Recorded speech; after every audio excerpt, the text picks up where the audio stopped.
the topic of the podcast and the essay that I wrote along with it came after the podcast actually, was about having a style POV and a desired aesthetic. And this is something that if you've been watching a lot of recent streams and even the podcast, we kind of hinted at it a little bit, like why, we don't like giving advice, or what kind of questions we don't like getting from a lot of regular people, non-menswear people, why some people may not understand the choice that we do. And so that the podcast episode, which is available again on all platforms, is about how Spencer and I developed that, and why we think it's very important.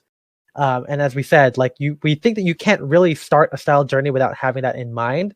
And if you are starting, that's fine, but maybe it's good to kind of think about, because at a certain point, you have like a diminishing return of like buying different brands. Eventually, you're going to have to decide what your taste is and what you want to get from.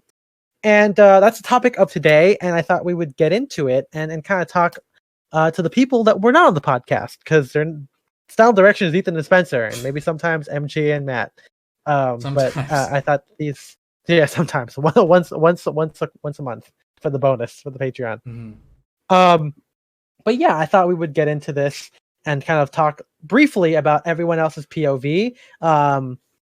Maybe I can have Spencer briefly state his, just for the record. Yeah, I mean, so I can post this to think. Sure. I mean, I don't know. I would say right now my style point of view, I don't know, the transitioning from just straight vintage menswear outfits to something slightly more contemporary was a little bit of a rocky road. I think at first I might have overcorrected a little bit and gotten some of my pants too slim and stuff like that.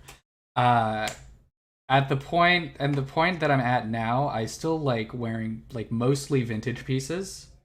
I still think it's either my outfits are still 90% either all vintage pieces or all vintage inspired pieces, but I don't think I wear them necessarily I don't wear period outfits anymore. At least I don't think I do. I kind of just more modern interpretations of slightly rugged vintage items, I think. I guess that's the most concise way that I could put it. I mean, yeah, that is what I'm not done yet. Maybe Spencer, go to someone else. Can you moderate a little bit while I do this? Oh, okay. Well, I mean, I don't know. I could continue on talking about different... just very briefly. Again, the podcast episode is in there in full, but maybe talk about more recent stuff. Yeah, and I mean, so as Ethan has in the article, one of the examples he uses is me at the park, and I'm wearing a bunch of I'm wearing my 1930 1970s does 1930s brown tweed jacket with a 70s long collar shirt, my wide denim dungarees and chukka boots. And that's another thing I've been doing is kind of taking more 30s and 40s vintage pieces, but trying to put in a little more kind of 60s 70s take on it. So yeah, stuff like that I find a lot of fun. And I think that's all I'm going to say about that for now. Why don't we hear from MJ or Matt? Do either of you want to go? Yeah, MJ, let's hear. What was the question prompt? So what is I got lost in Spencer. Briefly talk about your POV. Because we haven't heard about a little bit about it. 5'7.5". Okay. I don't know. It's just kind of trying stuff out. As far as I don't even go on Reddit as much anymore. For male fashion advice. Most things come from the Facebook group, the Discord, the blog. Whenever I get to try something out, it's just try something out. Going back to what Spencer kind of mentioned at the beginning of the stream about how COVID affected your style or your outfits, kind of stunted that experimentation like flow for me. But I mean, I'm still getting to try stuff here and there. So it's Do you have like an aesthetic that you're looking at? Like I know you said you're trying stuff out, but like what's anything calling out to you? I know, Drake's, whatever. yeah. I will maybe more workwear stuff. Mm-hmm. More rugged, not IV stuff. That'd be cool to get into. Yeah. And more SLP sort of stuff, because that's cool. That's kind of like a meme for me too, right? People always say Ethan keeps talking about how much he likes SLP. Yeah. But it's like, I mean, yeah, it's like I think it's cool. So I would like to have more of that kind of stuff. Yeah. Wear more of that kind of stuff. Right. I just want to quickly talk about what's happening in the chat here. Apparently the Armory just posted a new code. I haven't seen it yet because sometimes on the weekends I do my own stuff, man. But he's got it's called a road jacket, and it's talking about Casentino, very hashtag menzory thing from back in the days. I used to really, really, really like it. Now I'm a little bit softer on it. I don't like pilly stuff, But I still think the colors that they like the bright yellows, like green and red. I think the colors are still like gorgeous, but I don't think I would want really anything. Yeah, gotcha. Matt, let's see what's your style POV. Give us a little bit about that real quick.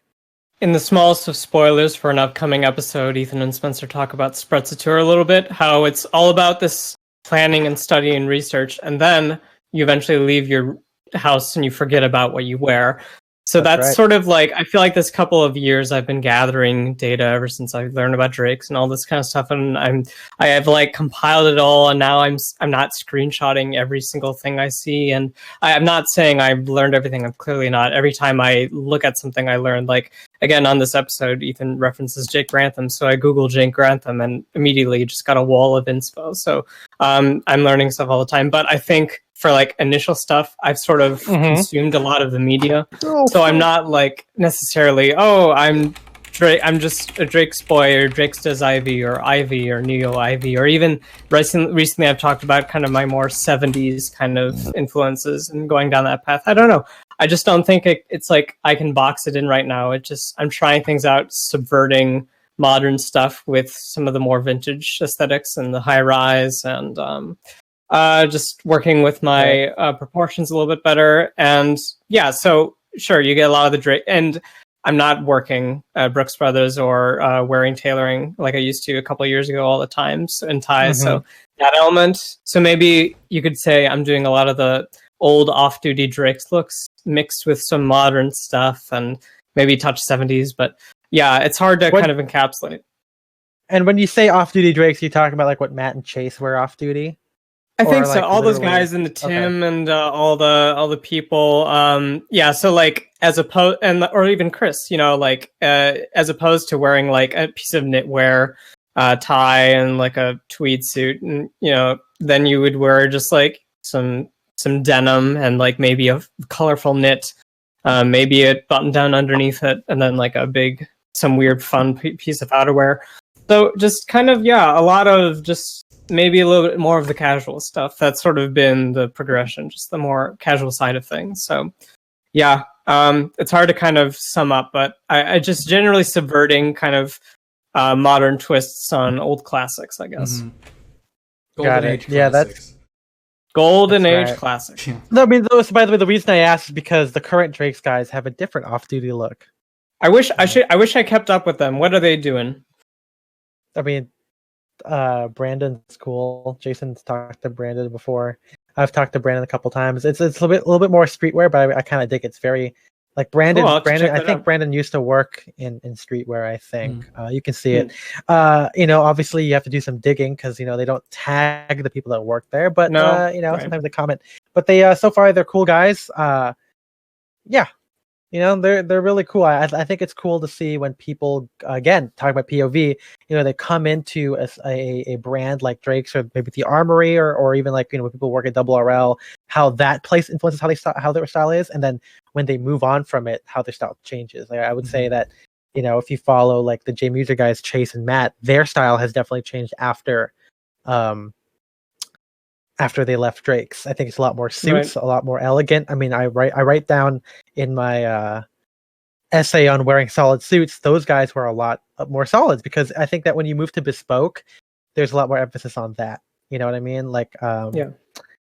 I don't know why that is, but maybe it's because you want to, rep the brand more, and bespoke, you probably get more money by making it custom to the separates or whatever. So Sure. But yeah, very cool. Really, okay, cool. Heinrich's right. I'll briefly say mine, so you guys probably know mine already. It's very 30s inspired. What we didn't get into, what we didn't get into in the podcast is, I guess, some of our more diverse POVs. But I guess we'll have a section later on where we talk about what situations we use our POVs in, and I think that's something I can expand on later. But clearly, as you guys see, it's very like Ivy, very trad, in varying amounts of inspiration, whether it's 30s, 60s, 70s, or even modern. But let's jump into our guests, and they will talk about their POVs for a little bit. Jump into our guests? That's gonna kill them. Unless we're doing some Fantastic Voyage kind of thing, No. Or like Magic School Bus. Clobber me, please. Oh yeah, Pummel me. Yeah. We can't say that. It's clobbering time. It's clobbering time. That's what my bully said. But Heinrich, let's watch it. Heinrich, let's talk about your POV. What could you tell us about how your style and everything? By jumping in, I thought you meant more like being John Malkovich. Kind of. There you go. There's another one that you could do. Actual POV style version, which would be like a day in the clothes of another. I don't know. I mean, John Malkovich probably has a great wardrobe, so. Yes, even in that, he's in like silk robe in that movie. Then I was gonna say he dresses really cool in Burn After Reading. His character in Space Force is supposed to be like really stylish, but he dresses like a sitcom character, so he doesn't look good. But yeah. Yeah, well, I thought about two things to mention. One is, of course, the what the POV is, but the other is also the how. Just how acquired, but how it comes about. Because I'm, a little bit older than you guys, and internet had nothing to do with my POV. That's crazy. Which is crazy, but it's true. I mean, my POV had absolutely nothing to do. I've never looked up the internet as a source of that. It was in fact established a lot earlier, at least the very earliest part. Mm-hmm. And I looked up some older photos. I even posted one in the Discord that I had a lot of the stuff I have now. I had in college, just in inferior or weirder versions. Mm-hmm. Or in like faster fashion versions and so on, because I couldn't afford the things then.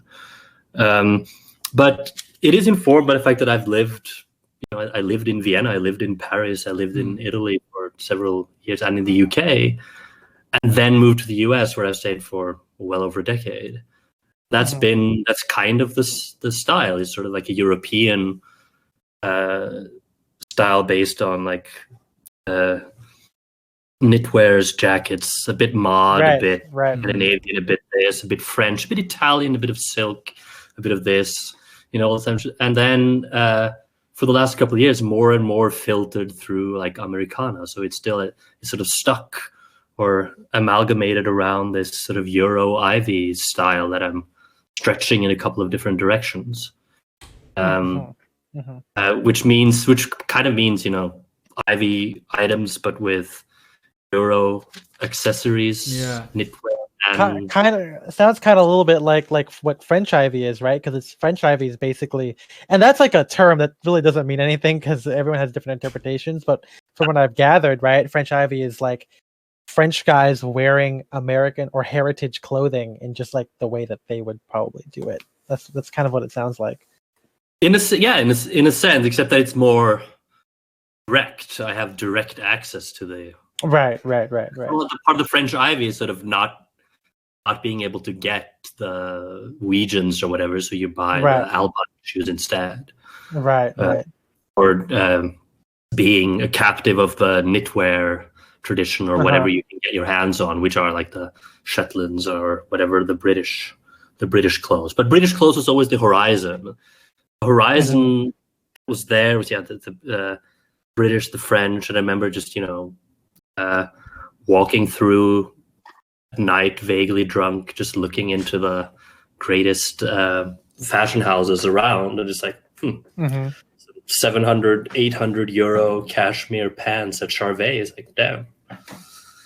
That's part of the horizon. That's a thing. I didn't know that was a thing in the world, and now it is. And you slowly sort of catch that up. But there's also, so that's sort of how it came about. Talk about a little bit about the history of that, but it wasn't vintage. It wasn't the internet. It wasn't Tumblr. It was nothing of the sort.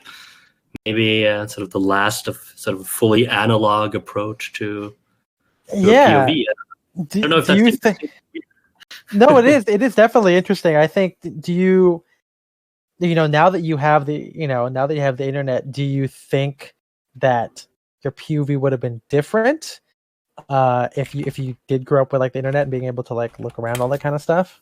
Question, because I was never someone who bought into something like wholesale, heart and soul. I never went full into like any kind of culture. Okay. I never did any of that.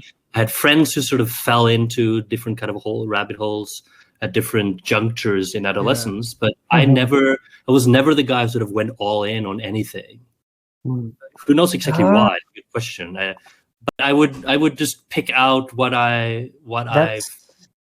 sort of fit a more overall projection of what I wanted it to be. I never wanted to buy into something that was already there. I was always looking towards like a larger horizon. So my guess is that I would always looking for something. I don't know. Would I have been sort of seeing like Japanese Ivy in its fully articulated version at the age of 19 if that would have sort of flipped the switch? I don't know. Difficult. But I'm guessing not. Yeah, MJ, what were you going to ask him something? I was going to say that's pretty relatable, pretty similar. Like how, well, personally, I didn't get into vintage, even though early on, for Spencer and Ethan, that was like kind of their thing. But even though they still wear vintage clothes, the context of the POV is different, right? It's like the pieces might be vintage, but it's not like you're doing a vintage look. Yeah, exactly. Yeah, I was also going to say, Heinrich, your story, or at least describing it, it opens up a topic of like authenticity too, right? Where like I think that when people don't have the internet, or when people get into a style like probably the way you did, how you feel about it plays a bigger role into like adopting it. Because now, like, so say like for us, right? Me and Spencer. We can take a look at French Ivy and like, okay, I can try that and do that without thinking about how it'll affect like our future style, or even like even very simple terms like a bank account, right? Like, because you can do a bunch of different things. I think Bruce Boyer talked about how in that piece in the discussion about dressing down and dressing up and the dress down. Well, I'll never get that right. The symposium. We should just call it the symposium. Yeah, the symposium. For short. Yeah, but he talks about how before people had a bunch, like you could say, okay, that guy's Italian, or that guy's wearing an Italian suit, this guy's wearing like an American suit, but because of like the globalization of the world, this is not political or anything, but like yeah, people are able to kind of just do whatever, and there's kind of like this kind of mixture. So, and that's not really a POV thing, but I think that if you think about it that way, it really just kind of puts more emphasis on like what your taste is. And I think without the internet, you are able to, or you should be able to think about that more intentionally, I guess. I don't know. Do you agree? Did like not having the internet make you decide, okay, well, got to make sure I really like this thing. Got to make sure I like this horizon, Yeah. And it's also, there was, I don't know what it was like growing up like a little bit later, but there was like significant risk involved, like in high school or college. Like if you got things wrong, that had serious repercussions. Right. In terms of before the anti-bullying campaigns of the bullying was just rampant. You gotta come get you for your clothes. You can get into serious trouble by wearing the wrong thing. You could. I believe you. Well, that's hey, we'll talk about that a little bit later about where you like what POV you have for different situations. Yeah. But cool, thank you, Heinrich. Well, let's move on a little bit. We'll talk to Ivan. Sure will. Speaking of vintage, Yeah. Ivan's on a little bit. He knows what we're talking about a little bit because he's So my like POV is very similar to Ethan in that it's very vintage inspired. Right. But more specifically, it's like 1930s British. And if you look at my outfits, you can kind of see that. It's not exactly all 1930s, but if it was my choice, it would all be 1930s British, but it's very hard to find and it's very expensive. Yeah. That's a big thing. Yeah. In the past few months, I've sort of introduced Ivy into my wardrobe, but like ever since my experience in the Ivy Style Facebook group, I've sort of like kind of moved away from that. Yeah, but not that good. And Kiyoshi can kind of understand this point of view, but like it's my rules are sort of very traditional. Like I follow the no brown in town rule. I do the like you can't go outside without a hat sort of thing. Right. It's very anachronistic. Right. So, real quick question. So, how did you? Why don't you tell the audience how you arrived at that particular POV? Well, like when I was first getting into menswear, I sort of started out like with late Victorian, morning coats, frock coats, that sort of thing, and then I sort of just trickled down to suits, and that's sort of where I am Who's at got the right cool now. motorcycle? I want to meet that guy. It's the joys of living in New York. Yeah. Look outside your window and just shout at him, "Hey, come on my friend's Twitch stream." Yeah. So yeah, now I'm sort of at tailoring right now, but right now I'm kind of looking at more casual stuff like Ricky jackets and sport shirts.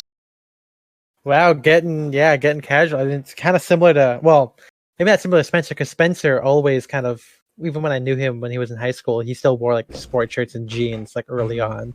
Like he was able to get that casual menswear or casual vintage down. Yeah. Well, for me, I started out just wearing like suits just like that, and then I gradually, like after hanging out with Spencer, I'm like, oh, I should, if I'm gonna hang out with Spencer not at a vintage event, I should get into casual stuff too.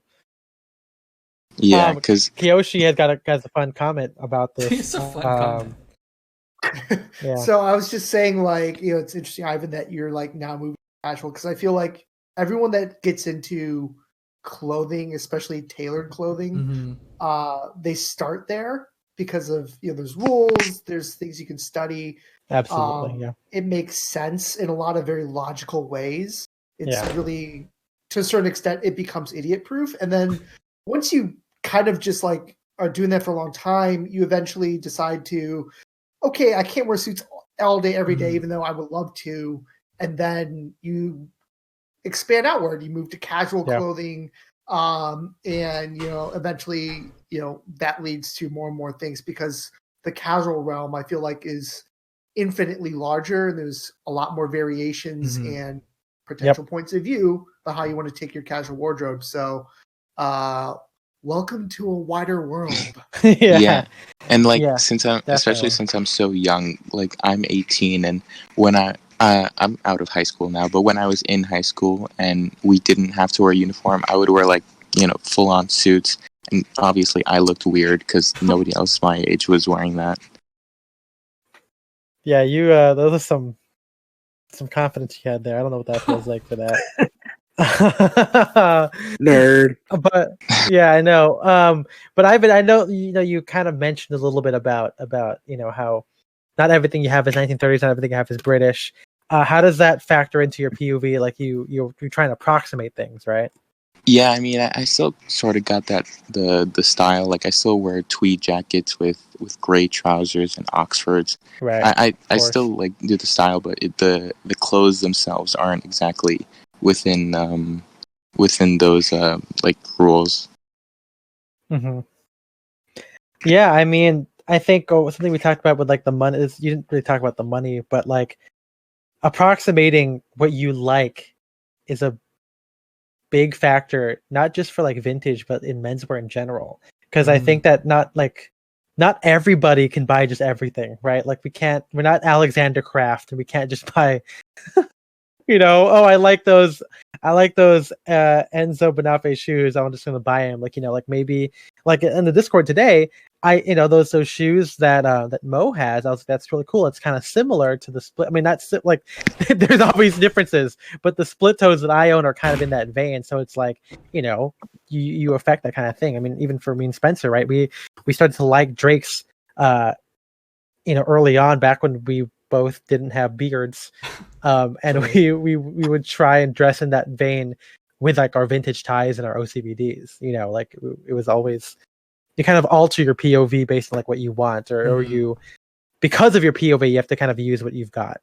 Yeah. So, and I still love the formal stuff too. Like I have, full on white tie, black tie, semi-formal and formal morning dress, and I even have a top hat. We saw your morning dress on inauguration day. Inauguration day. Yeah. I was my inauguration outfit was nude because I was in the shower while it was happening. What was I doing during the inauguration? Why didn't you take pics? I don't want to be demonetized. So cool. Very, very cool, Ivan. Thank you for sharing with us. Next on the docket is our good friend Jason Sandigan, and we'll try not to make any Effie Castleberry comments about your POV. But oh God, thank you. Yeah. Well, I mean, my POV is just whatever Wes Anderson is doing, right? Oh, sorry, no, it's not.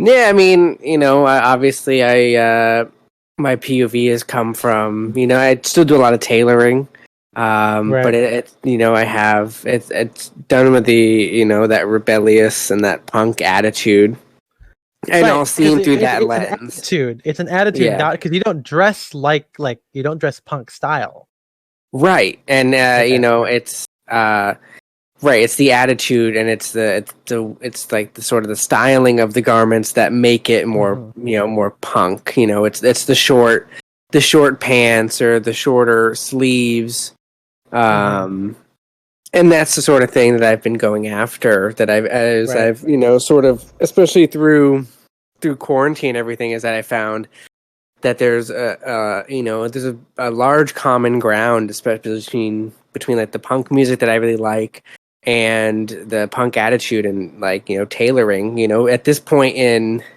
our culture, it's tailoring is a subculture. It's a counterculture sort of thing, and that's what punk was.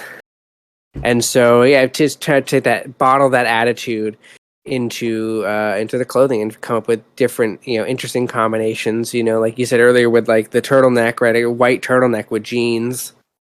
And just cooler things like that, and just all seen through that sort of lens.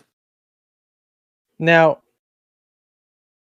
I was gonna say, did it ever occur to you that you were? This is not. Maybe I'll save this question for when we actually interview you for the pod in the future. Because I was gonna ask, did you ever go whoa, I'm Fred Castleberry, like POV? No, it was always people. People always told me that. It just so happened that two half Asian guys with kind of fun tall hair with fun glasses who wear crop trousers. When did you first learn about Effie Castleberry? What did you the first time you saw a picture of him, what was the first thing you said? I said, "Wow, this guy kind of looks like me." Okay, so it was like that. And here's the So my girlfriend, right? I said, "Hey, what do you think of this guy?" She looks like Spencer Grammer. She thought that I showed her a picture of myself. Face app? Did you face app yourself 10 years older or whatever? She at a quick glance, she said, "Is that you?" And I said, "No." I said, "This guy is on Instagram." And luckily, Master Hikaru. Yeah, luckily though, attitude-wise and personality-wise, we're very different. Yeah, right. Which I find beneficial. But I mean, even Fred thinks we look alike. He's commented on the fact that we look very similar. I didn't know he's half Asian though. Yeah, he's half Taiwanese, I think. Okay. But no, but that's cool. So, what exactly about tailoring? Because I know tailoring is easier to kind of incorporate. I think casual is maybe a little bit harder, for POV stuff, because casual is just casual. And that, again, this could also just be me, right? Because with like tailoring, okay, that's like armory style, Drake style. Like, what tailoring do you look after, or what about it?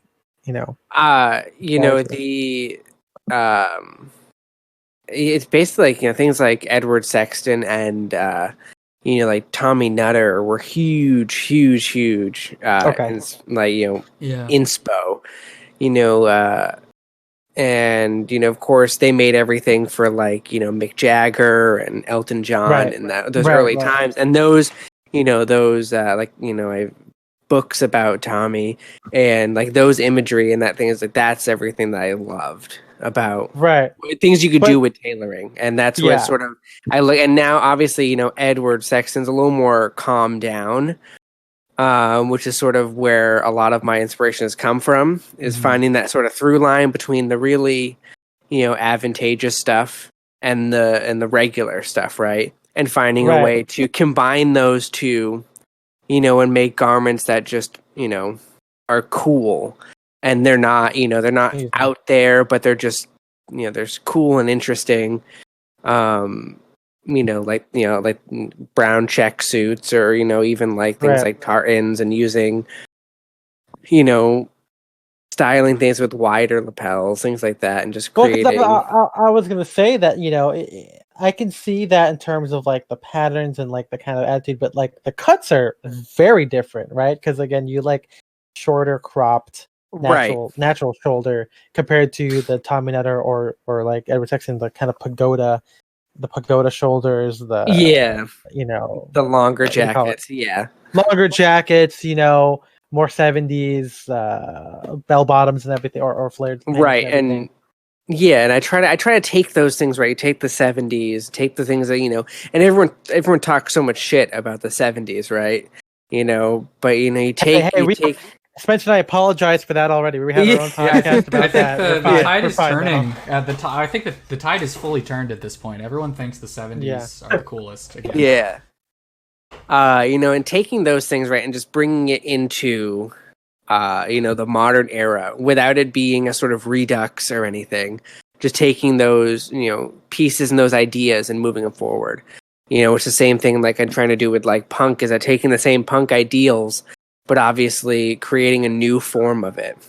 Now that everyone, right? Because like dressing like a punk from the 80s is like a pretty mainstream thing to do, which sort of in and of itself is no longer becomes not punk. How did you get into that aspect of it? I mean, well, again, you don't have to go too far into it. This is not a solo podcast. But I'm just a little curious, because punk, as we talked about, I think before, or as I wrote in like the edgy menswear one, like a lot of menswear guys, or quite a few of them, come from that kind of background. I think it comes from right now, especially in this sort of era, right? No one, we're sort of looked at and sort of funny for like wearing tailored clothing. I mean, how many of us have been told, "Oh, that's what you're wearing"? When it's like we're going to get coffee or whatever. I mean, the amount of times my mother has told me, "Oh, well, sorry." Yeah. The amount of times my mother has told me like, "Oh, why are you wearing that?" It's like, when I'm wearing like a sport coat or even like a turtleneck, it's like, and so that sort of punk attitude, works well with tailoring of now, because I grew up with people who did not care about it, did not care for it. So, for me to rebel in that kind of family, it meant I had to dress up instead of dress down. Mm-hmm. I don't. World. Yeah. Yeah, the symposium as they call it. Yeah, me. I was gonna, I don't remember if this came up on this or whatever, but I'll say it anyway, because now that Ethan has been seeing the same person for a while, I don't have a lot of fun dating stories. But there was one time where I was talking to a girl, and I said something like, I was making a connection about like how menswear is like, this punk, right? And she was so offended. Like, I think it's just like fake punks are offended by it. Yeah, I mean, I kind of get. We'll get. We'll talk to Kyoshi after this, but this idea of like context and everything, and you know, Natty Adams has said he's gone to like a punk or a metal concert wearing a tuxedo. Not sure that's the wisest idea. But I mean, I think the true thing is they didn't care. You know, when you were a kid, they didn't care what you wore to those things. Like at least that's what Natty told Right. me when I was asking him about it. And it's just weird how, like, you know, of course you're going to meet some people who are trying to codify like what is correct, right? Yeah, well, without having without the mindset, I guess. It's funny, you know, like Joe Strummer, who, you know, the lead singer of The Clash, said later in his life before he died that like he really hated the way that like punk had become, and it turned into the exact thing that it hated. It was like, oh, you're not punk because you're not wearing this, you're not wearing this, or whatever. And it's like he's like, you know, in The Clash suddenly wasn't punk because, you know, oh, we were kind of famous. Right. And it's like, but you know, it's that whole thing of, you know, right, you know, most of the time we're being told to dress down. Why aren't we just wearing a t-shirt and jeans or something, or a t-shirt and cargo shorts? Right. It's like, well, because I don't want to. You could have just said that out loud. I don't want to interrupt the train of thought. No, it's good.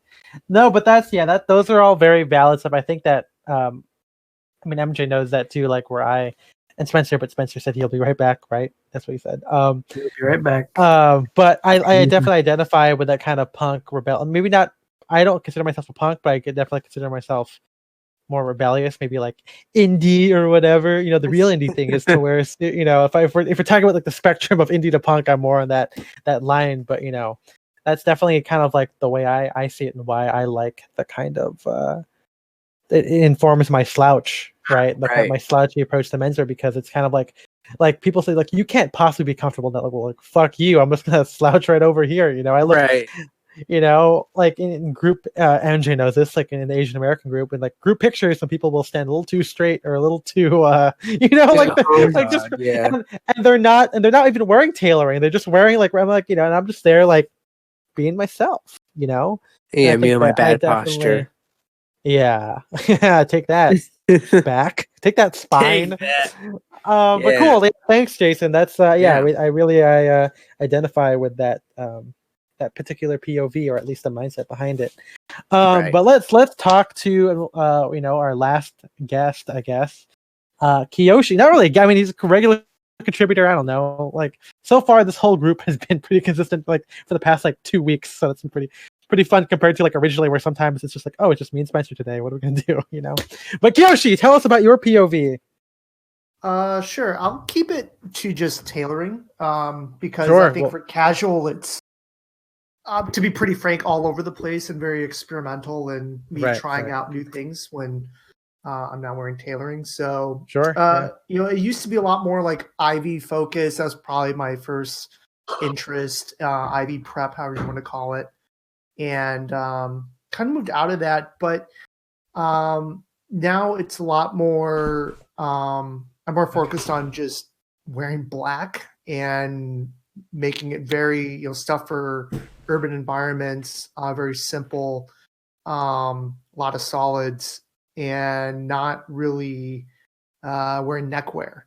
So that's kind of been like where my point of view has been now is it something that would fit into the space I'm physically working in at work? It's more of a loft space. To me, I don't really see a pinstripe suit necessarily working in that visually in that environment. So I'm moving away from that. But I kind of feel like the larger point of view I've always kind of held is that it's around comfort, and not just like physical comfort about how a garment feels on you, but rather like how the garment also makes you feel emotionally. And like one of the things I've come to learn about myself is I don't feel comfortable or confident if I don't feel like I'm wearing the right thing in a certain place, in a certain environment, or if I'm with certain people.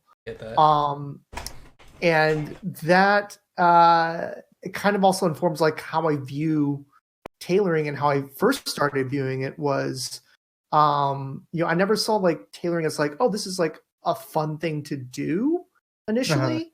It was more like because I worked my second job out of college was working in politics and government, and being around people in business and law tangentially.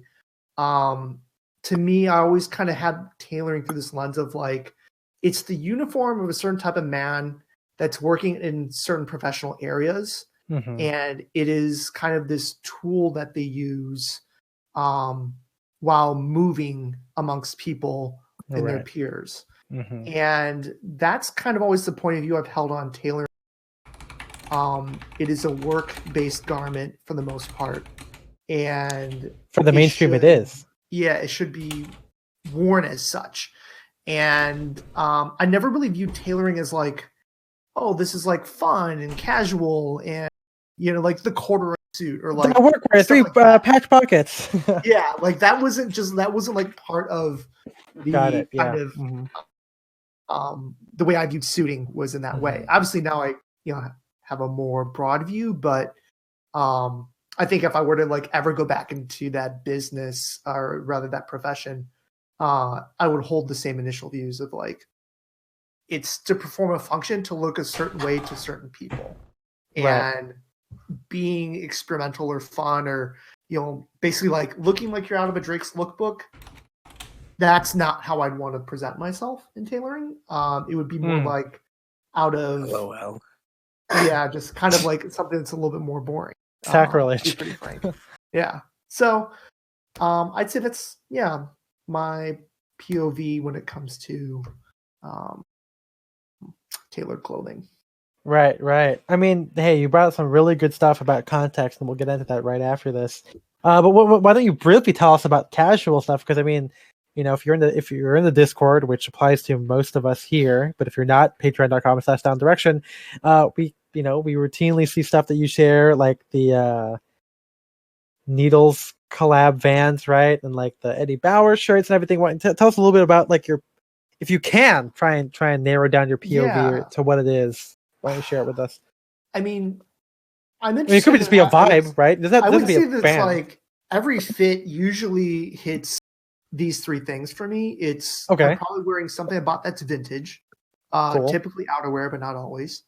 I'll always wear something that's like a basic, like whether it be just like boring tees, jeans, you know, a sweater from Uniqlo or a turtleneck or something.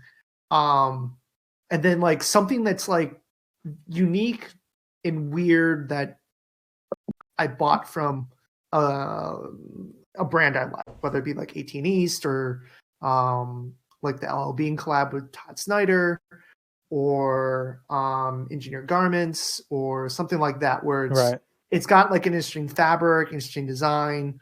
Something about that item is novel and unique in some way.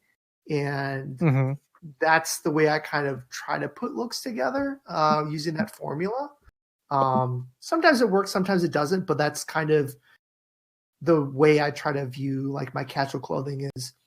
You know, I don't want it all to be one of those 3. I'm not someone that's I need to wear a vintage specific uniform or a very certain aesthetic. I try to blend them a little bit, so I can try and wear different things from different areas. And so it's a little bit of not necessarily one point of view, but more just like how can I pluck something from each of these buckets to create and then blend in. Yeah, put it all into one big bucket. Yeah, super. Yeah, no, that's BB, BB8, BB9E, the bad version. What is BB8's style POV? Spheres. Spheres looking around, circles. Yeah, that's the whole thing. Well, I think that's a really good that idea of like blending in. You know, I think you have like 40 odd minutes left of the pod. We could talk hopefully briefly each person about how their like their context defines their POV, because we talk a little about like what style it is, I guess, right? But like exterior stuff, you know, define what you wear, right, Spence? So like that's, feel free to chime in, Spencer, or whatever. But about what the exterior stuff that we wear. Well, no, I was like in terms of as opposed to interior. environment, like exterior forces and all Yeah. that kind of stuff. Because I could tell you, like, I guess we didn't really go into it in the pod, but Spencer and I do change our outfits we have different POVs for different things that we're doing. Like you saw in the unfortunately the Saturday is not a part of this segment because we don't want to make one like every fucking week, but it's depending on what we're wearing or what we're doing affects what we wear. Yeah. And I think, well, maybe Spencer, you can talk about a little bit about that first, because I have a lot. Okay, so generally, when I go out, Kyoshi talked about like blending in, and I agree to a certain extent. That's why I don't do like period outfits anymore. And I mean, it's like part of it is like now it's not necessarily that I want to blend in. It's just that when people look at me, I don't want them to see my outfit and be like, "Damn, that guy tried really hard today." I kind of they might still think that though. They might, but it's like I'm trying to dress in a way that it looks a little bit more kind of like easygoing, and I don't know, not necessarily blending in, but just looking approachable. Right. I don't know if that's a good word for it, but yeah. Do you ever have to change your POV for that kind of a thing? Like, like say, you want to wear Western, and then like, okay, well, you start off from like heavy Western, then you like take off a little bit because you don't want to be too Western or whatever. Exactly. Like, yeah, there's times with if I'm just hanging out with friends, I will wear like my cowboy hat or whatever. But if I'm like, for this is the an easy example. When I'm going to school, I don't wear my cowboy hat. I don't wear my cowboy hat to class. When I go to school. But right? Like, would you say that it's a totally separate POV, or like I would say it's maybe just like a slightly toned down version of what I like normally wear, and it's I still wear like my camo pants and stuff. Right. The stuff from my wardrobe that is a little bit more like out there, but I reserve my coolest outfits for when we are going to menswear events, or if I'm just gonna be hanging out with friends at a mall. But none of this happens anymore, so it doesn't matter.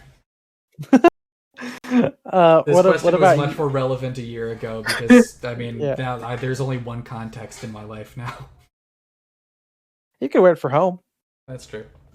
I mean, I do have a different. I guess I do have a different POV if I'm going to be leaving the house. Like one of my, I guess, kind of like weird rules that I've noticed is I don't wear any structured things if I'm at home. If I'm at home, I don't really want any shoulder padding or even like lining for the most part. So yeah, I've just been wearing a lot of like kind of like shell jackets with like heavier bottom layers. Whereas if I'm going out, then I will normally do heavier top layers, lighter bottom layers. Right. Okay. Yeah. Well, that's. But it seems like a lot of it is still like milsurp work. I mean, that's kind of like the overall thing. Yeah, that's still, I think. This is the guiding. I don't know. This north, is this is maybe this could be part of my like overall aesthetic POV, but this is gonna sound cheesy. But I really do find like well, I mean, yeah, it's just I like things that are very practical, but also there's this kind of like beauty to them. And that's why I don't know, I like a lot of old clothing and especially old workwear and military stuff because it's it's stuff that I like about menswear, like with classic menswear stuff. I like organic fabrics, like 100% cotton. But these things were all made like more thoughtfully. They had to use like now with a lot of like synthetic materials and modern like clothing making techniques, there are a lot of shortcuts. And 100 years ago, like not 100 years ago, 50, 60, 70 years ago, they did not have these same shortcuts. So I find like all the sewing techniques and like a lot of small details like that really cool. And so that's, I think, that's why I still collect a lot of workwear, milsurp stuff like that. Right, so it adds to that kind of like, Mhm. your more casual blending in POV, but then the details are what keeps it like Yeah. still on, like honed in kind of a thing. Exactly. Gotcha. Okay, cool. MJ, what about you? I know because you have a couple of different contexts. Do you dress differently for different? You probably do. Or I mean, I Yeah. know. With you. Short answer, yeah. I mean, especially when I have work, that's when we dip into the whole dressing for function Yeah, rather than fashion, I guess. because you're on the floor. You're, Yeah, like if I know that I'm gonna be like cleaning the store, moving boxes and stuff like that, like Yeah, I need you something don't. that I can like number one move pretty freely in, and Right, I'm okay right, with right. like sweating a lot if it just so Right, happens yeah. that way. Because I mean, Well- like wearing a turtleneck is already like sort of pushing it sometimes. Yep. Yeah, But I did the same thing. When I was in retail, I tried to. I wore some cool stuff, and God, it was hot.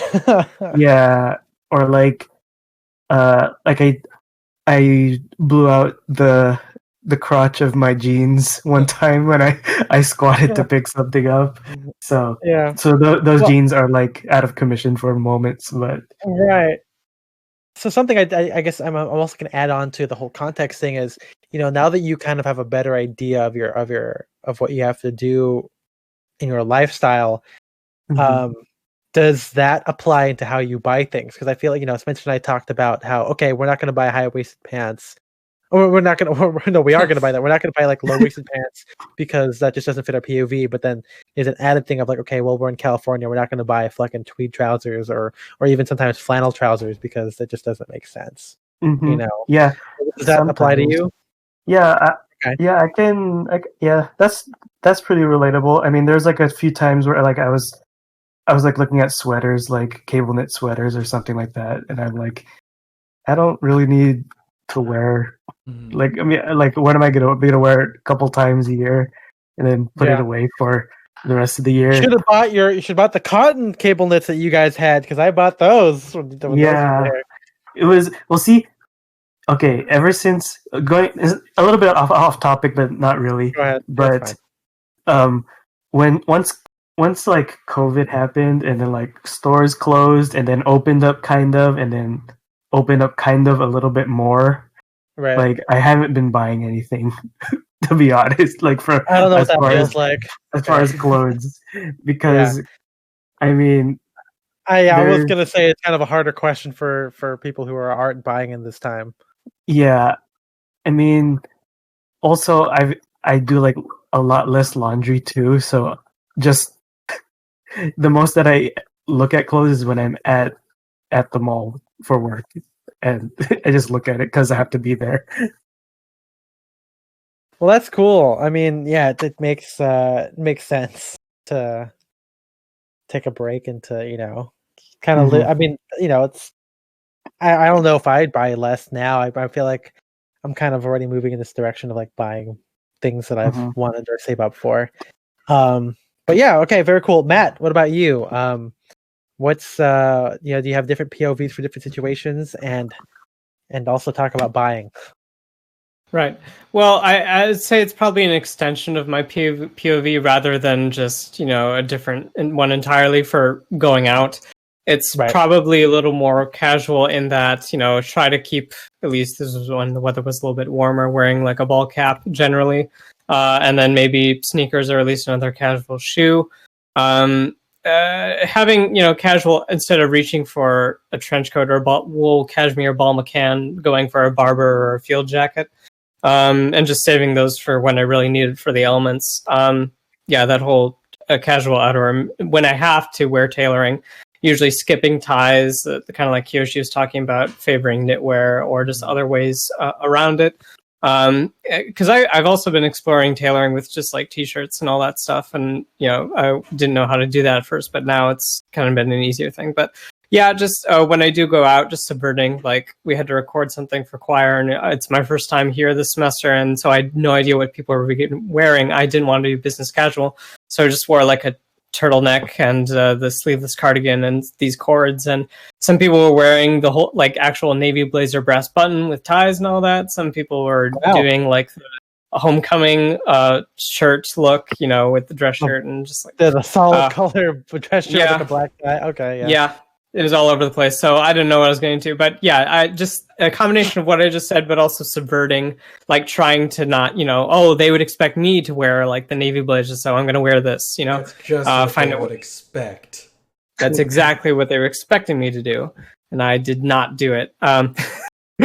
Oh, it's so hard not to do word association. Okay, so I think that in terms of buying things, I kind of touched on this in the bonus episode where it's just been a thing of I still have things in like a checklist that, even just before the stream, there's a sawtooth on J. Peterson or whatever it's called for $78. Oh, I still need this. I still need that. Is there a beret for me? So I think that'll sort of be like my kind of buying period. Just like, I think I only buy like monthly or maybe a couple times a month sometimes, at least at my current buying rate. So maybe I can slow that down a little bit this year, who knows? But if I see something that fits into that one of those missing boxes, like a chambray shirt, etc., I might snatch that. But yeah, just generally speaking, when I do go out, just trying to be a little more, continue sort of the more casual vibe and not going too over the top. I like Kiyoshi said earlier, right? I think a lot of guys get into menswear for the tailoring, and then they start to expand from there. Yeah, and yeah, no, it's I mean, it's a true thing. Literally all of us, or maybe not MJ, because MJ was able to get in without that happening. But for me, at least, I definitely wore a suit. There's a picture of me wearing a fake 3-piece with a bow tie and a boater, taking a selfie with my friends at an Urban Outfitters, and I'm wearing a boater and a bow tie. I don't know what it was like. How long did you have to scroll to find that one? I don't know. I found that posted. Yeah, it's really bad. I also want to say, so before I talk about my context a little bit, just want to point out. So MJ says MJ said you wore whatever you wanted when you went to college, right? Yeah. The good thing, and this is something, we talk shit about LA, or they talk shit about LA, not us. But the good thing about LA is we would never say anything bad about this city. That's right. We love it. I love this city. I love Los Angeles. I love Los Angeles. It's not like New York. I'm not a rat in a maze. Okay, that's not. But yeah, I think that the good thing about this, about being here, especially like going to college now, as opposed to like maybe like the late 2000s, where hashtag mentor was just starting to get in, is that you get a lot more people who are dressed, I don't know about well, but interestingly, they all have like their own POV. It's a lot more noticeable. And so I think that kind of makes it easier for us. Okay, well, Heinrich says he's not a tailor, and whatever. Okay, I'm just assuming things. Okay, but I mean, I think what everyone can, do you know what they say about rumors? They make a room out of more an S. Yep. But yeah, I think to kind of piggyback what everyone's saying before we get to our guests, I definitely have a lot of different POVs. You guys have seen that. There's like the casual Ethan stuff. There is both 60s Ivy and like Drake's Sid Mashburn Ivy. There is like Armory. There's Bryce. There's a lot of different things that I kind of codify, and unfortunately, we don't have enough time to talk about why it's effective or how we feel about codifying menswear and giving these terms for everything. But that's how I think, and it helps me decide. Not just in terms of like, okay, high-waisted trouser for vintage sake, but like, okay, what kind of high-waisted trouser for what point of view? Am I like a flat front high-waisted chino could work for Milsurp and Ivy, because Ivy is about flat front trousers. Okay, pleats, flannel trousers, that could work for Armory, that could work for 1930s in the modern day, could work for Brycelands. So that's kind of how I, in terms of buying, how that is like an extra layer on that whole, the lapel's wide enough, is the tie this kind of foulard, because there's a lot of like different micro niches that kind of apply, and then I use those on how I like which POV I pick for certain situations. Like if I think that there's going to be a day, I don't work in menswear anymore, but let's just say like now, if Spencer was going to hang out with me or whatever, I tend to pick like an Ivy outfit because Ivy is easier to be dressed down. Because you could just literally add like, okay, you're wearing a knit tie, OCBD, brown check jacket. You could swap the brown check jacket or wear like a milsurp on top of it, and you're instantly like able to kind of weave into that kind of more casual demeanor. And people will kind of see, even if you're wearing tailoring, like, oh, you're wearing jeans, sport coat, you know, you might still be called like the cool like English professor guy, but that's still better than being the bow tie guy in the peak lapel jacket. You know what I mean? Like that's kind of like I use these little micro stuff to define how I dress for certain situations. Obviously it's changed a lot, you know, like I think now there's a lot more casual Evan Kenori suit adjacent stuff, you know, applying there where, yeah, I might be wearing like an OCBD, but then I'm wearing it with like a chore suit instead. And then I subvert that with loafers or whatever, you know? And I do think about that nowadays where my POV, it has to work with everything, all the other ones, because you know, like I think a loafer works for all of my different micro POVs. A knit tie could do that. A spear point could do that, you know. And I think now that I think about it, actually, maybe it's less about these different things, but how all of these are kind of semi-related, and I'm kind of like combining like the through line or like, you know, following the common thread, and that's just like I guess the glory of my own POV, where I'm also able to be comfortable wearing those things, because I think out of most of us, maybe bar Ivan, I'm probably the most tailored person here, or I wear a tie the most. But I also don't care what other people think as much. So, you know, I don't care about wearing brown in town and all that kind of stuff. In fact, he encourages it. Yeah, always. But you know, I mean, hopefully, it is my goal that people will kind of see that. And I think that being in LA, the fact that, you know, a guy's wearing a suit isn't that like far off, although my goal is to not look like a realtor, you know, or like, you know, wearing the blue suit with tan shoes, you know, and I think people can kind of get that. But yeah, definitely. I mean, I definitely think that most of us have different POVs based on situations and all that kind of stuff.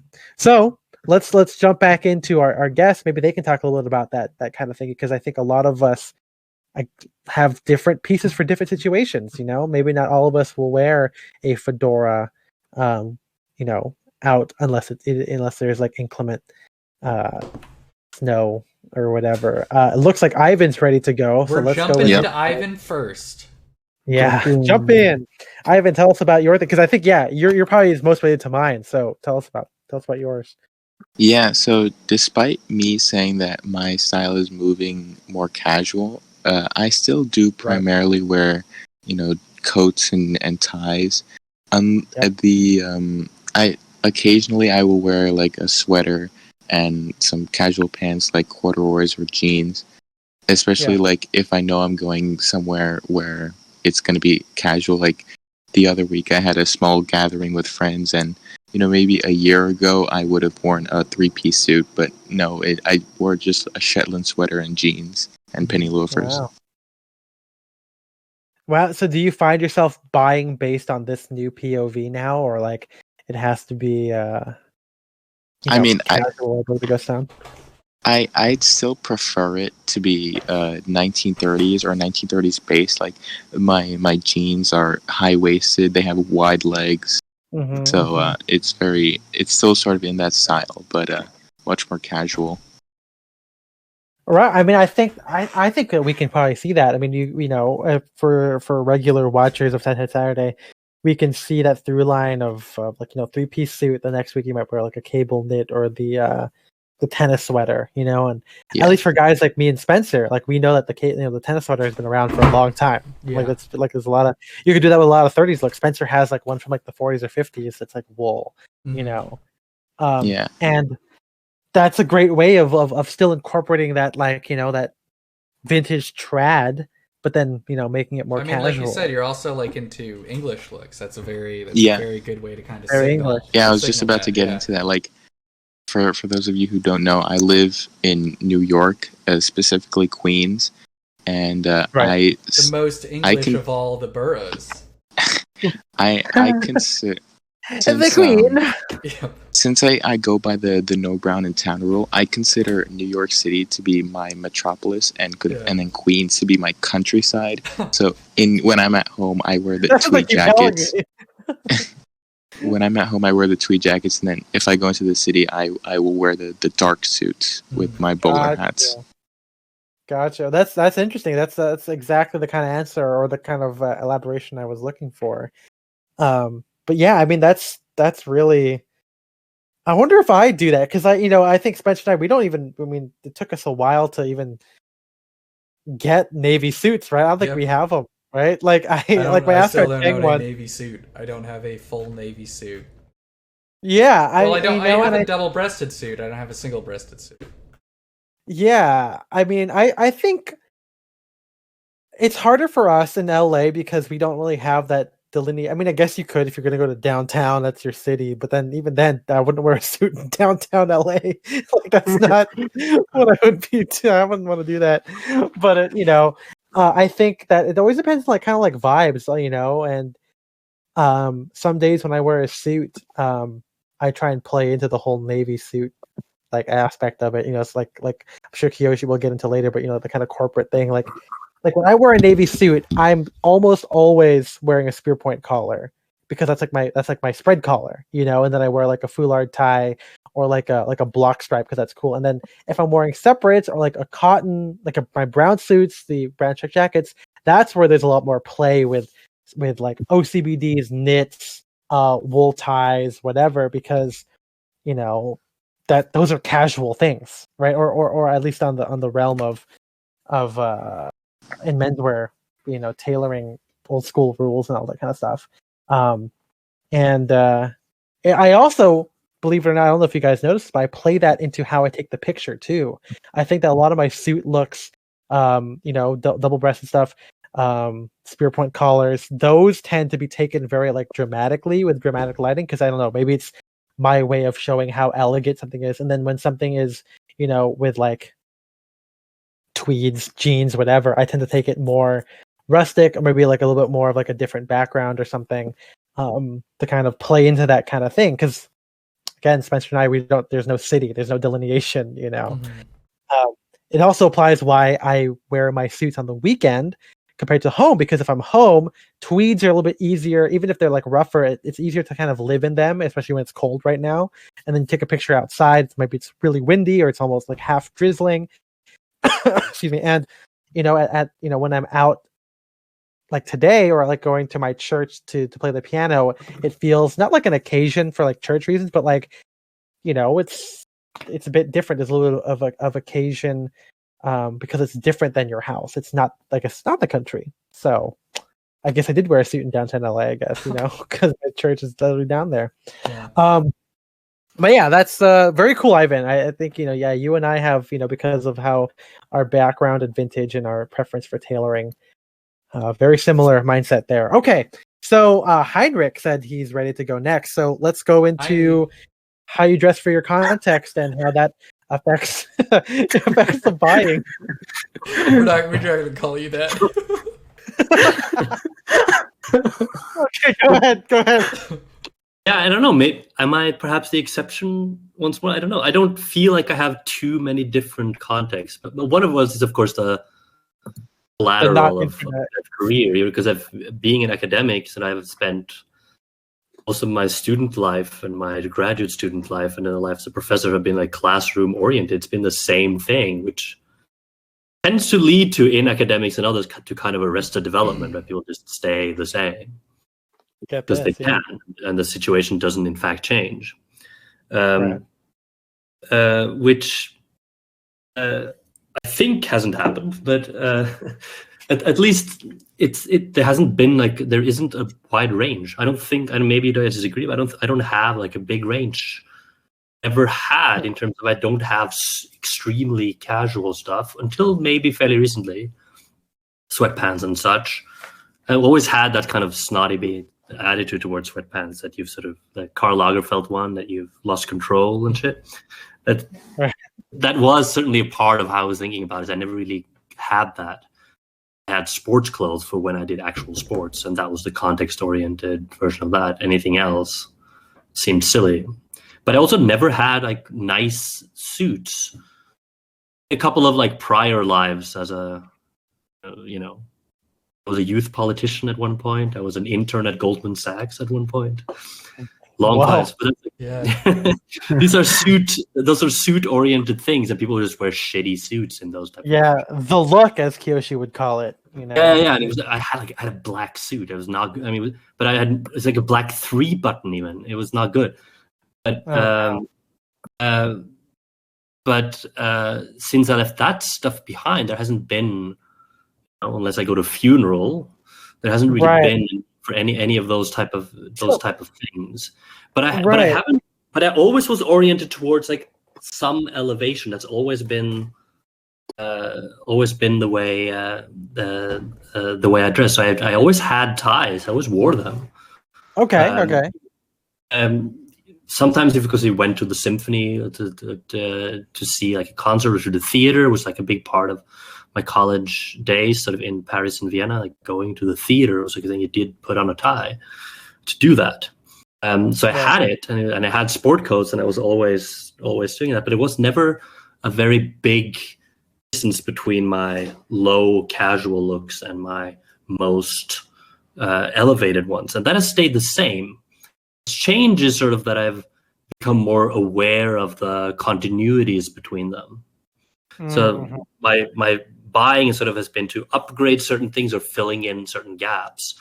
And there has been also, in terms of geographical shifts in my life, like once I moved to America, I became more European in style.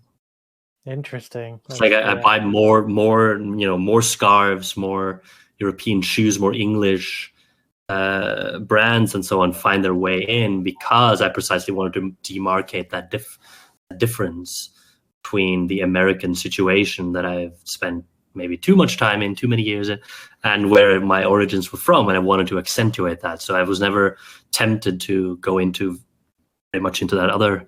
I can totally see myself if I were to move back to Europe, I would then perhaps lean more Americana, and I even find myself already collecting more like Levi's Big E stuff or Champion sweats or something like that, sort of to stock up on that stuff in case I'm going to go there later. But it's still part of that continuum. Right. Yeah. That is fascinating. I mean, I think I wonder if Spencer and I have that kind of thing where, I mean, obviously maybe not based in like moving somewhere, but like, oh, you move away from this, but then you start spending your money on something else or something that's kind of like to make up for that kind of a thing. You know, I think obviously we don't have as much time to reflect. And I always say that the blog and the podcast got good only about 3 years ago, or when the podcast started back in 3 years ago. So maybe in 3 years from now, French and I can probably look back and see how everything has shifted and all that kind of stuff. But yeah, no, that's very cool. Jason, how let's talk to you about your context and lifestyle with your POVs and how that affects your buying. So the context for me doesn't change. I mean, the context changed, but I don't really change much about the way I dress compared to context. Now that you wear tailoring all the time, though. Sorry, say that again. Like, do you wear like tailoring all the time? I mean, I'm not always in tailor. Usually, I'll have like a sport coat on at least. Right. But I mean, yeah. At the same time, I do spend most of my time, in a store.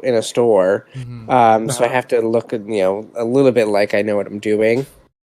But on days, I will say, I'm like, when I'm home for sure, I'm definitely, I mean, like right now, I'm in, sweatpants and a sweatshirt, so I'm, but like if I like leave my house, if I'm in the direct neighborhood, I don't really, I'll wear like a tracksuit. But if I'm going, somewhere, if I'm going to work or going to somebody's like house, which is not something I do much now anyway. And then I'll continue to dress like how I normally dress, how I have that sort of that outward look, whether I'm, doing whatever I want to do. Right. So yeah, the context of it, obviously changes, but I don't really I wouldn't say. I'd say I wouldn't really. I don't adapt to it. Like I know Kiyoshi. We were talking in the Discord. About he wanted to wear like more seersucker, and I was like, "Oh, just do it." And he's like, "Oh, it doesn't really work with his setting." In the And I mean, yeah. right, and it doesn't really work with mine either. But I just don't. I don't care enough about the sort of setting. I'll still wear the seersucker suit if I want to. Right. So it's like if you did like it, you would wear it. So maybe you do have a bias. It's not as maybe not as overt, or maybe just it's internalized. Like you're just not into seersucker. Like you're not. Right. I mean, I am into seersucker. I have a seersucker suit, but don't say that he's not into seersucker. Don't, yeah, that's my bad. I'll fight you on it. Yeah, do not. Yeah. Yeah, so like for me, a lot of stuff, and it comes with the attitude that I have toward clothing is that if I like it, I'm going to wear it, regardless. I mean, I've still, it was, 18 degrees today. And I would still wear like cotton, like my, sort of summer weight cotton pants from like one of the cotton suits I had. Because it's like they're nice and I want to wear them. Right. Like that being, I won't wear like of being the guy that just wears shorts like when it's snowing outside. Right, and hey, I'm from Boston, so I know those guys. Yeah, those guys are my friends, and they're wearing flip flops to shovel. Well, there you go. So, right. Cool. It's the attitude that I have toward it all, that it's like, again, it's that sort of rebellious attitude of I don't care, just because I'm at a funeral doesn't mean I can't look nice. You go to the funeral wearing the white. Yeah, I wear a white dress to the funeral. And it's because I wear the pink linen. The pink linen is what I wear to the funerals. Yeah. Friday night, dude. Friday night. Well, that's why I mean. I actually just for the first time I ordered a navy suit, so that'll fill a gap that I don't have of a plain navy suit. Sorry, you won't be in the article, but whatever. Cool. Nah, it's fine. I'll be dominating the rest of them. Yeah. Whoa. Okay. In heaven. Okay. Yeah, I'm taking over the blog, by the way. Oh my god! And I've changed the name to Bow Ties and Boaters. Oh god. Yeah. I can't believe there's a worse name than Street Express. It's Bow Ties and Boaters. Like that's Bow Ties and Boaters. I didn't think there could be a worse menswear name, but there's so that. Bad. Okay, Kiyoshi. Let's talk about your. You briefly talked a little bit about it, but maybe you could speak. About the Brown in Town stuff and like the bars and the art galleries and all that kind of stuff. How that applies and what you buy. I think Ivan had a really good analogy of how he uses his neighborhood in Queens versus Manhattan. And that is kind of, in a way, how I see where I live, which is on like the far north side of Chicago. It's a little bit more, there's not a lot of high rises. It's a little more neighborhoodish. And how I view downtown or like the in Chicago as definitely being a lot more urban, right? A really cool, better skyline, and so that kind of informs how I dress in those contexts. So, like downtown, if I'm going if I was going out, for instance, in downtown, it would be more probably like a fancier restaurant or a more expensive cocktail bar. I'm more likely to wear darker colors, more monochromatic. There's a chance I'd wear something tailored to that. Whereas if I was spending time out in the neighborhoods, say Bucktown or Logan Square or Ravenswood, Chicago, I would be more or less doing like at a brewery or just kind of at a more casual place, a dive bar. So I would be wearing a much more casual fit, probably something with jeans and a casual shirt and maybe some hiking kind of stuff in the winter, some flannel shirts, something like that. So that's kind of how I view is whether or not more towards the core of the city or more towards the outskirts, and that's kind of my division line. And then just kind of adjusting based on that. I kind of don't choose. I choose not to wear tailoring much outside of work because I wear it most days while I'm at work. Right. So I really only wear it if it's like a special occasion where it's like, oh, this is something you would actually dress up for. Mm-hmm. I don't wear it all the time everywhere. It makes it feel more unique and Special, outside of work in that way. So, whereas I used to wear when I first got, of course, into clothing, I was time. Didn't matter what I was doing, and now I don't try to use the rest of my wardrobe that I don't get to wear that often. So, when I'm not at work, it's nice to be able to wear things that you don't wear outside of work. Well, that's actually now that I think about it, maybe it's not the same thing as Heinrich, and if he were to move, he would switch back to buying Americana and everything. But I definitely know that my casual clothing has barely been worn this entire quarantine, because if I'm gonna be dressed up, I'm gonna dress in tailoring, and then that's one POV. But of course, it's like, okay, 30s, like more elegant stuff, like I said earlier, tends to be done on the weekends when I actually get out of the house and go to a fun place with good lighting to take a good picture. And then like at home, it's kind of like the more like whatever tailoring, like ivy sweater vests, kind of like more homey, or wearing like military jacket because I'm wearing that to pick up my film or get boba with my friend with like whatever. With Isabel, I'll just say the name. But it's I definitely like it's funny because I spent like most of like 2019, or at least the latter half, like buying a lot of like casual stuff. Like I bought like my Lee 101J. I think I bought like January 2019, 2020. I think it's pretty like I only had it for a little bit or something like that, and then quarantine happened.